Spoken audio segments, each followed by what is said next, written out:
الله وبركاته. الحمد لله رب العالمين والصلاة والسلام على سيد المرسلين وعلى آله أصحاب الأجمعين أما بعد. قال الله تبارك وتعالى في القرآن المجيد والفرقان الحميد: أعوذ بالله من الشيطان الرجيم. بسم الله الرحمن الرحيم. إنا نزلناه في ليلة مباركة إنا كنا منذرين فيها يفرق كل أمر حكيم.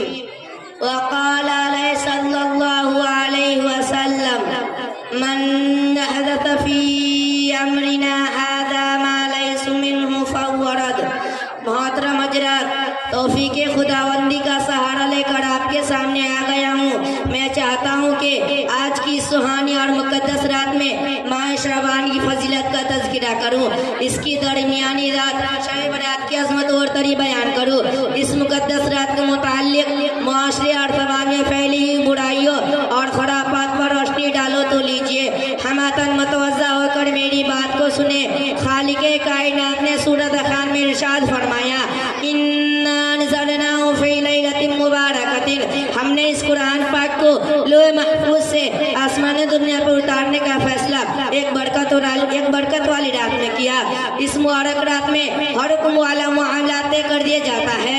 سرور کائنات صلی اللہ علیہ وسلم نے فرمایا: جس نے دین اسلام اور مذہب اسلامی اس چیز کو پیدا کیا جس کا دین سے کوئی سروکار نہیں تو مردود ہے.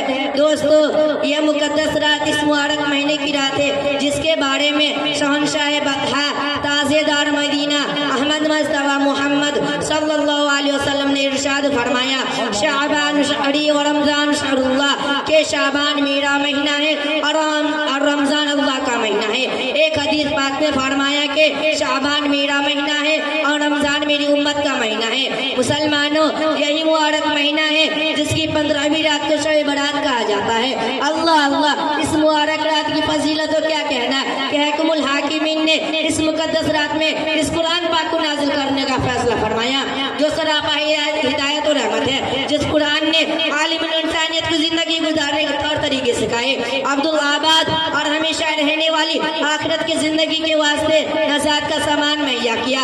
اس مبارک رات میں سال بھر کے معاملات جو حکمتوں اور مصلحتوں سے لبریز ہوتے ہیں طے کر دیے جاتے ہیں.